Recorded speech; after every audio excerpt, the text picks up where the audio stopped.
Hello students, आज हम MCom final के 5th पेपर इकोनॉमिक एडमिनिस्ट्रेशन के सेकेंड यूनिट के फर्स्ट चैप्टर इकोनॉमिक प्लानिंग आर्थिक नियोजन के बारे में पढ़ेंगे। और आज हम पढ़ेंगे भारत में आर्थिक नियोजन एवं इसकी पूर्व आवश्यकताएं, economic planning in India and its prerequisites of planning. 1947 में हमारा देश स्वतंत्र हुआ था और उस समय हमारे देश की आर्थिक स्थिति, सामाजिक स्थिति बहुत ही दयनीय स्थिति थी हमारे देश की आर्थिक दृष्टि से, क्योंकि हम अंग्रेजों के 200 सालों से गुलाम रहे थे। तो पूरी अर्थव्यवस्था लगभग खत्म हो चुकी थी। इससे पूर्व 45 तक 39 से 45 तक सेकेंड वर्ल्ड वॉर चला, जिसमें हमारा देश भी शामिल था। तो इन सब परिस्थितियों के कारण आर्थिक स्थिति खराब थी और न शिक्षा थी, न प्रति व्यक्ति आय अच्छी थी लोगों की। तो ऐसी दयनीय स्थिति में देश का आर्थिक विकास करने के लिए ये आवश्यक था कि अर्थव्यवस्था पर सरकार के द्वारा नियंत्रण स्थापित किया जाए और एक नियोजित तरीके से, एक चरणबद्ध तरीके से संतुलित और आर्थिक विकास करने के प्रयास किए जाएं। और इस उद्देश्य से हमारे देश में सोवियत रूस से प्रेरित होकर भारत में योजनागत विकास के लिए पंचवर्षीय योजनाएं अपनाई गई थी और 1951 में हमारे देश में पहली पंचवर्षीय योजना बनाई गई, जो कि 56 तक रही। और दूसरी पंचवर्षीय योजना, जो कि हमारे देश की एक आधारभूत विकास योजना कहलाती है, वो लागू की गई थी। 1950 में योजनाओं के निर्माण, क्रियान्वयन और मूल्यांकन के लिए योजना आयोग का गठन किया गया और 2014 में योजना आयोग का विघटन कर दिया गया और हमारे देश की जो अंतिम पंचवर्षीय योजना है वो 12वीं पंचवर्षीय योजना है, जो कि 2012 से 2017 तक संचालित रही। 1991 में हमने निजीकरण, उदारीकरण और विश्वव्यापीकरण की नीति को अपना लिया था और धीरे धीरे सरकार का नियंत्रण अर्थव्यवस्था पर कम होता जा रहा है। इसलिए अब पंचवर्षीय योजनाओं के प्रारूप को समाप्त कर दिया गया है और योजना आयोग का भी विघटन कर दिया गया और 2015 में सरकार की सलाहकारी संस्था के रूप में नीति आयोग का गठन किया गया है। योजना आयोग के द्वारा जो योजनाएं बनाई जाती थी उसको संसद के समक्ष प्रस्तुत किया जाता था। राष्ट्रीय विकास परिषद, जिसमें योजना आयोग के सदस्यों के अतिरिक्त सभी राज्यों के मुख्यमंत्री भी हुआ करते थे, जब तक वे राष्ट्रीय विकास परिषद इन योजनाओं को स्वीकार न कर ले, संसद में इसकी स्वीकृति प्राप्त नहीं हो जाए, तब तक ये योजनाएं लागू नहीं हो पाती थी। तो संसद की स्वीकृति मिलने के बाद सरकार के लिए इन योजनाओं को लागू करना अनिवार्य हो जाता था।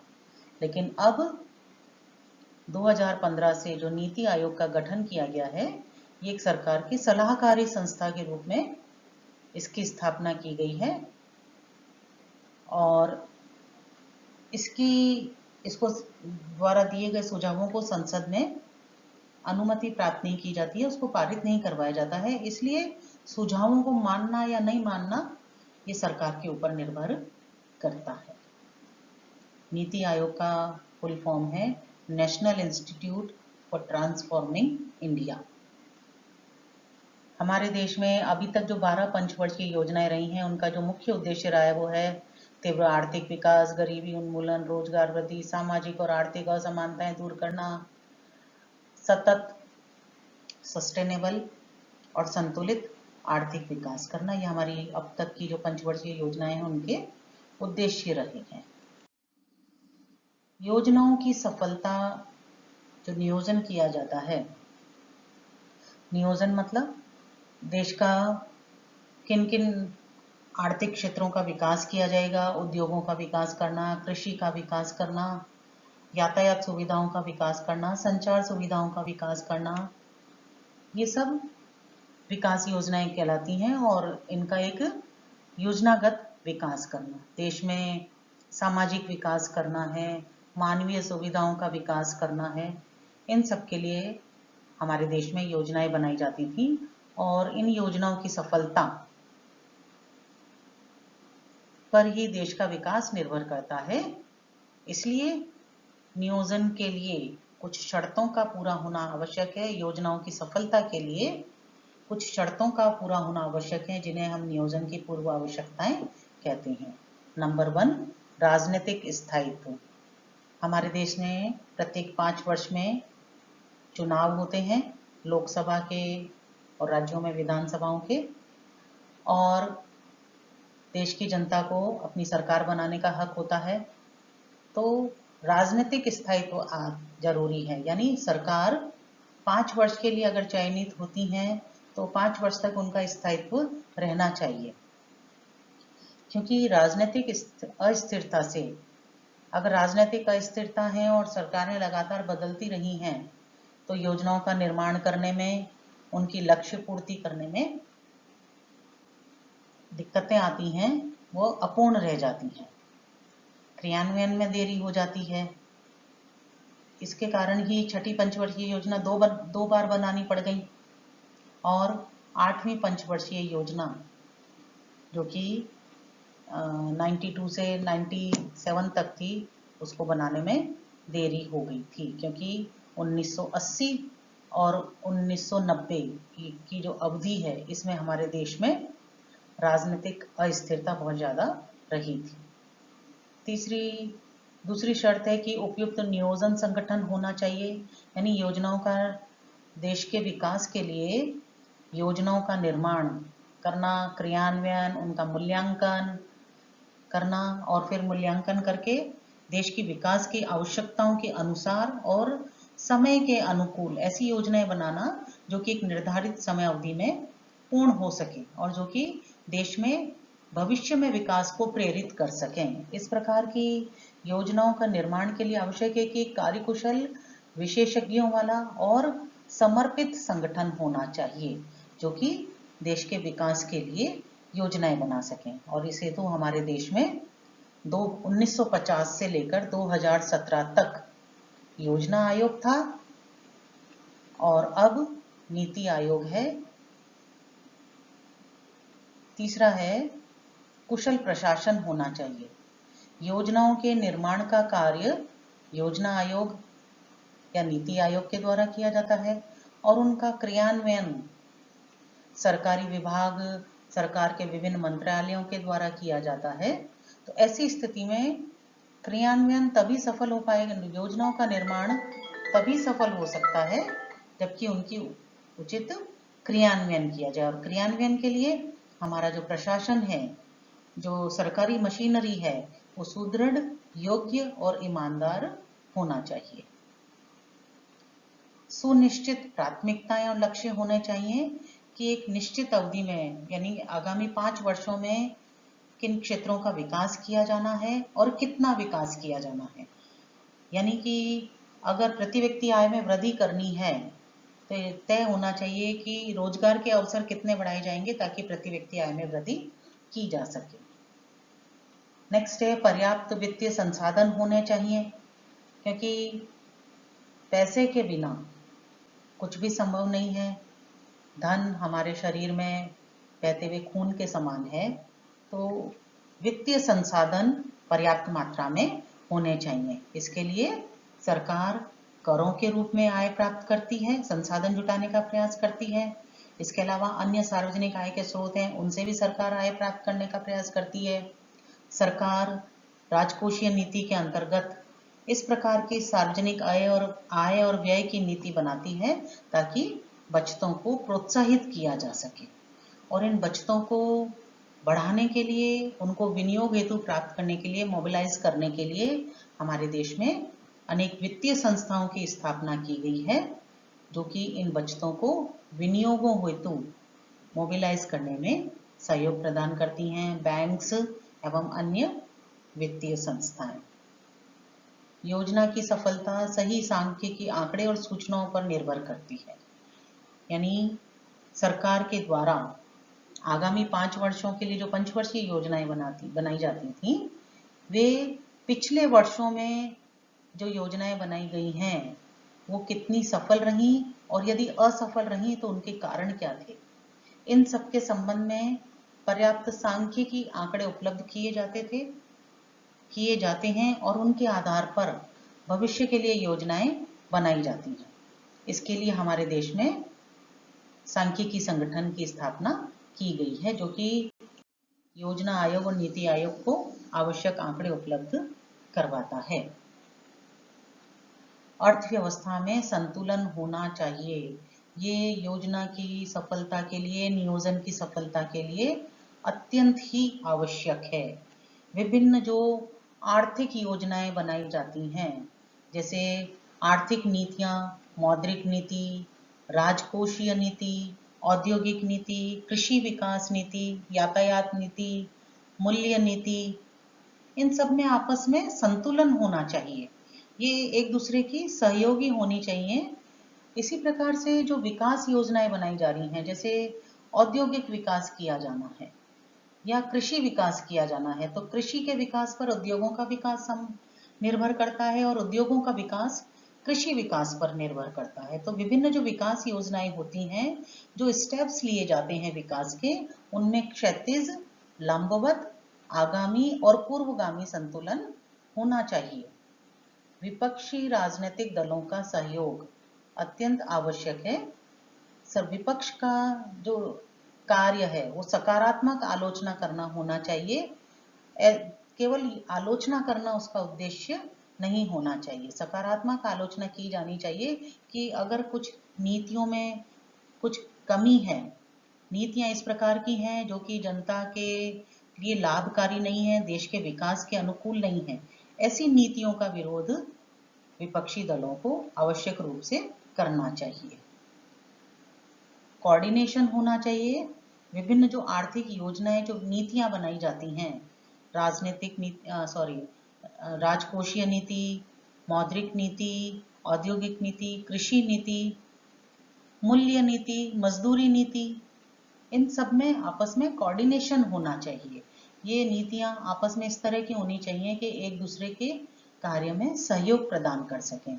सरकार के जो विभिन्न मंत्रालय हैं, उनमें योजनाओं के क्रियान्वयन के संबंध में कोऑर्डिनेशन होना चाहिए। जो उद्देश्य निर्धारित किए गए हैं और उद्देश्यों को पूरा करने के लिए जो लक्ष्य निर्धारित किए गए हैं, इनमें आपस में कोऑर्डिनेशन होना चाहिए। यदि लक्ष्य उद्देश्यों के अनुरूप निर्धारित नहीं किए गए हैं तो फिर हम अपने उद्देश्यों की पूर्ति नहीं कर पाएंगे। लक्ष्यों में आपस में कोऑर्डिनेशन होना चाहिए। उपयुक्त मूल्य नीति होनी चाहिए। यानी देश में नियोजन की सफलता इस बात पर निर्भर करती है कि सरकार की मूल्य नीति कैसी है। यदि कीमत स्तर बहुत ऊंचा है तो कीमतें ज़्यादा होंगी, लोगों में असंतोष होगा और लागतों में वृद्धि होगी, तो नियोजन सफल नहीं हो पाएगा। यदि मुद्रा प्रसार की स्थिति है तो, यदि मुद्रा संकुचन की स्थिति है तो लोग और उद्योग कार्य करने के लिए प्रेरित नहीं होंगे, तब भी नियोजन की सफलता संदिग्ध है। तो नियोजन की सफलता के लिए उपयुक्त मूल्य नीति होनी चाहिए। कीमतें ना तो बहुत अधिक हों और ना ही बहुत कम होनी चाहिए। उच्च राष्ट्रीय चरित्र और जन सहयोग होना चाहिए। ये नियोजन की सफलता की अति आवश्यक शर्त है।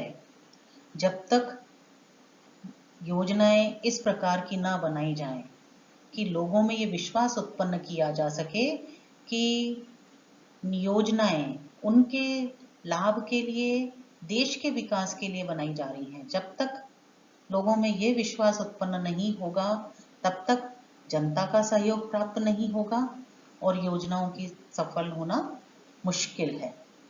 उच्च राष्ट्रीय चरित्र होना चाहिए, यानी कि देश के विकास के प्रति हमारा समर्पण होना चाहिए।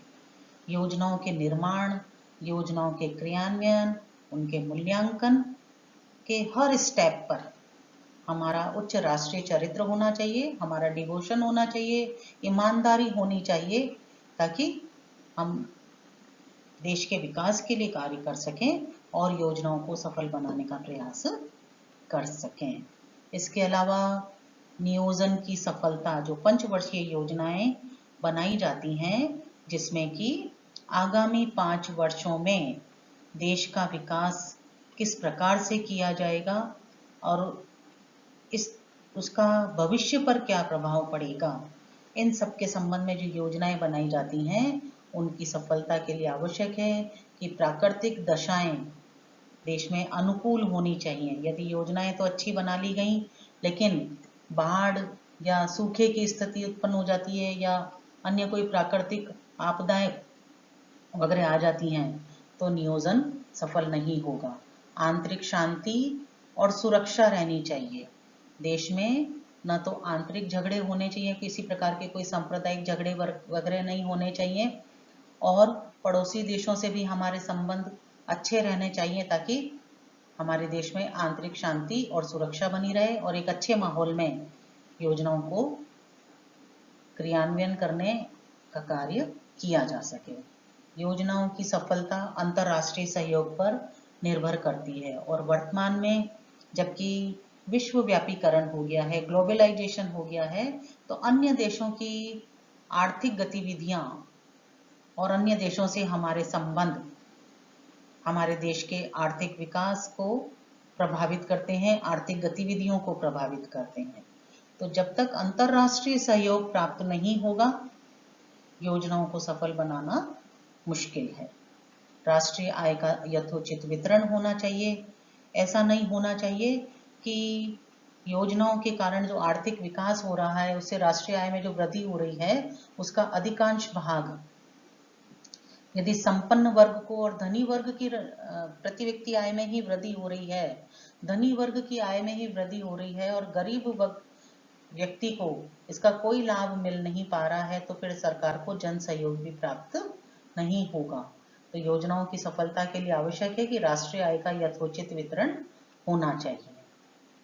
और आखिरी और बहुत जरूरी है कि जब तक सरकार का देश पर आर्थिक नियंत्रण नहीं होगा, सरकार को अनुशासनात्मक कार्यवाही करने का अधिकार नहीं होगा, तब तक नियोजन की सफलता अनिश्चित है। और हमारे देश की जब से हमारे देश में नियोजन प्रारंभ हुआ है 1951 से लेकर 2017 तक 12 पंचवर्षीय योजनाएं लागू हो चुकी हैं। विकास के लिए बहुत बड़ी बड़ी योजनाएं बनाई गई, लेकिन अनेक सामाजिक, आर्थिक और राजनीतिक समस्याओं के कारण हमारे देश में नियोजन सफल नहीं हो सका, और इसीलिए हमें 91 में उदारीकरण, निजीकरण और विश्वव्यापीकरण की नीति को अपनाना पड़ा, और इसीलिए वर्तमान में अब ये पंचवर्षीय योजनाएं अप्रासंगिक हो गई हैं। Thank you.